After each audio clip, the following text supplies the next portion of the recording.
Hello दोस्तों, नमस्कार। कैसे हैं आप सभी? आशा करता हूँ स्वस्थ होंगे, मस्त होंगे। और आज फिर आपके सामने एक नए चैप्टर के साथ, जैसा कि हम बात कर रहे थे MPLRC में संशोधन विधेयक 2018 के संबंध में, तो हम बात करते हैं कि जो MPLRC में 2018 में विधेयक पारित किया गया था, संशोधन विधेयक पारित किया गया था, उसके मुख्य उद्देश्य कौन थे और किस तरीके से इन उद्देश्यों को उक्त उद्देश्यों की पूर्ति के लिए जो विधान लागू किए गए, उनमें से किसानों के लिए बहुत ही सरल नियम जारी करके इस संहिता को पुनः लागू किया गया। तो आयोग द्वारा जो अपना प्रस्ताव प्रस्तुत किया गया, उसमें से विभिन्न स्रोतों से प्राप्त जानकारी के अनुसार तथा भूमि प्रबंधन में उद्भूत होने वाली कठिनाइयों को दृष्टिगत रखते हुए यह संशोधन विधेयक पारित किया गया है, जिसमें संशोधन के द्वारा कुछ बिंदु निर्धारित किए गए थे, जो निम्न प्रकार से हैं, जिनको मैं क्रमवार आपके समक्ष प्रस्तुत करूंगा।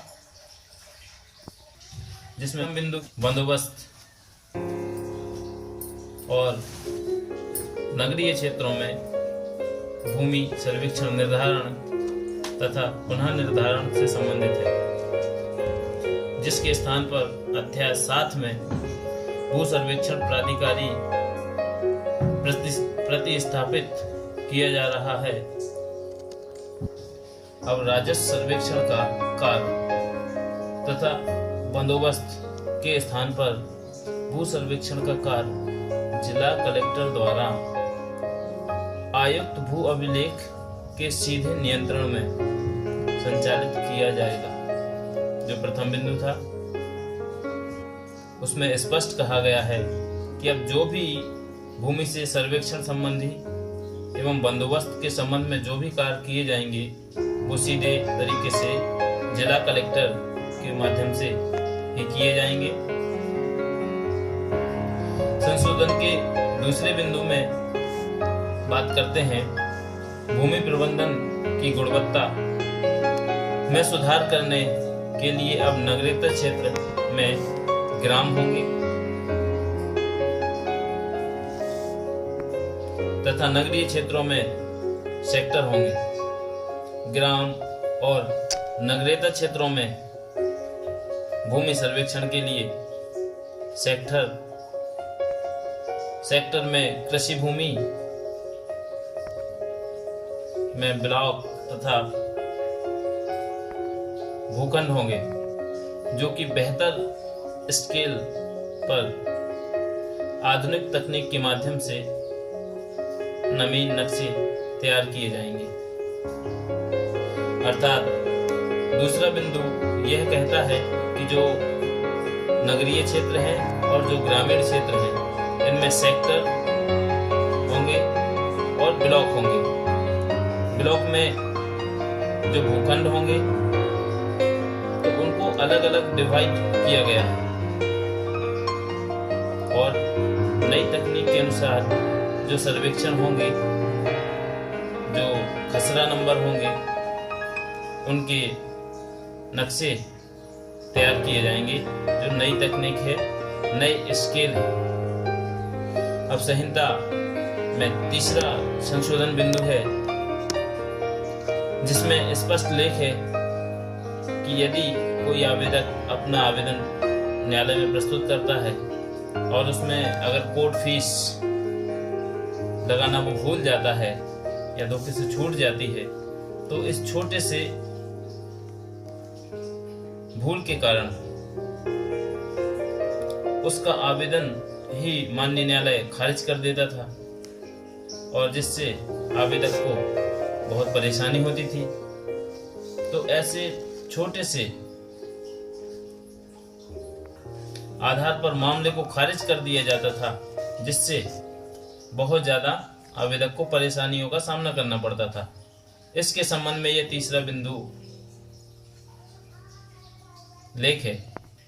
एवं संहिता में वर्तमान अपील, पुनरीक्षण एवं पुनर्विलोकन के नियमों में भी उक्त बिंदु में बदलाव किया गया है। अब कलेक्टर के अधीन कार्य कर रहे जो भी समस्त राजस्व अधिकारी हैं, उनका पुनरीक्षण स्वयं कलेक्टर कर सकता है और कलेक्टर द्वारा पारित आदेश का पुनरीक्षण भी आयुक्त कर सकेगा। इसी तरीके से आयुक्त द्वारा भी यदि कोई आदेश पारित किया गया है तो उसका पुनरीक्षण राजस्व मंडल कर सकेगा। ऐसा प्रावधान किया गया है। अपील, पुनरीक्षण और पुनर्विलोकन में समय अवधि सभी में समान रूप से लागू की गई है एवं कुछ विशेष धाराओं के समक्ष प्रथम अपील एवं द्वितीय अपील बाधित की गई है, जिसका उल्लेख भी संशोधन विधेयक में स्पष्ट रूप से किया गया है। तो ये था तीसरा बिंदु, जिसमें छोटे से आधार को लेकर, जैसे कि कोर्ट फीस यदि आवेदक द्वारा जमा नहीं की जाती है और उसका मामला खारिज कर दिया जाता है तो उसको बहुत परेशानियों का सामना करना पड़ता था, उसको अपील करनी पड़ती थी। तो इस संबंध में नया नियम लागू कर दिया है कि अब कोर्ट फीस के अभाव में अधिकारी द्वारा मामला खारिज नहीं किया जाएगा और उसे सुने जाने का अवसर दिया जाएगा। और जो पुनरीक्षण है, पुनर्विलोकन है, अपील है, इन तीनों में भी समय अवधि समान रूप से लागू की गई है और क्रमवार, जैसे कि कलेक्टर अपने अधीनस्थ अधिकारियों के द्वारा पारित आदेश का पुनरीक्षण कर सकते हैं, इसी तरीके से कलेक्टर के आदेश का पुनरीक्षण संभाग आयुक्त द्वारा किया जा सकेगा और संभाग आयुक्त द्वारा पारित आदेश का पुनरीक्षण भी राजस्व मंडल के द्वारा किया जा सकेगा। तो इस तरीके से एक क्रमवार निश्चित किया गया है। अब बात करते हैं हम संशोधन में चौथे बिंदु की, कि चौथा बिंदु क्या कहता है। तो चौथा बिंदु बात करता है सीमांकन, नामांतरण और विभाजन की महत्वपूर्ण धाराओं में संशोधन करने के संबंध में, जिसमें से अविवादित और विवादित नामांतरण के संबंध में समय अवधि का उल्लेख किया गया है। जो अविवादित नामांतरण हैं उनकी समय अवधि 2 माह और जो विवादित नामांतरण है उसकी समय अवधि 6 माह निश्चित की गई है। इस प्रकार से जो तहसीलदार हैं वो नामांतरण की कार्यवाही पूर्ण कर सकेंगे, जिसमें नामांतरण की कार्यवाही तभी पूर्ण समझी जाएगी जब राजस्व अभिलेख में नामांतरण आदेश अनुसार आवेदक का नाम दर्ज कर दिया जाएगा एवं उसको सत्य प्रतिलिपि प्राप्त हो सकेगी। इसी प्रकार सीमांकन आवेदन स्पष्ट उल्लेख किया गया है कि यदि सीमांकन की कार्यवाही से आवेदक संतुष्ट नहीं है तो वह उपखंड अधिकारी यानी कि एसडीएम महोदय को भी आवेदन कर सकता है और अनुविभागीय अधिकारी के माध्यम से सीमांकन के लिए नवीन दल गठित करा सकेगा एवं सीमांकन की कार्यवाही के लिए निजी एजेंसियों का भी सहारा ले सकता है। इस प्रकार से जो संशोधन का चौथा बिंदु है वह क्या कहता है, नामांतरण और सीमांकन के संबंध में, कि अगर आपका अविवादित नामांतरण है तो उसकी समय सीमा 2 माह रखी गई है, विवादित नामांतरण है तो उसकी समय सीमा 6 माह रखी गई है। राजस्व अधिकारी उस पर विधिवत सुनवाई करके आदेश करेगा और उस आदेश का पालन जैसे ही राजस्व अभिलेख में हो जाता है तो नामांतरण की कार्रवाई पूर्ण मान ली जाएगी।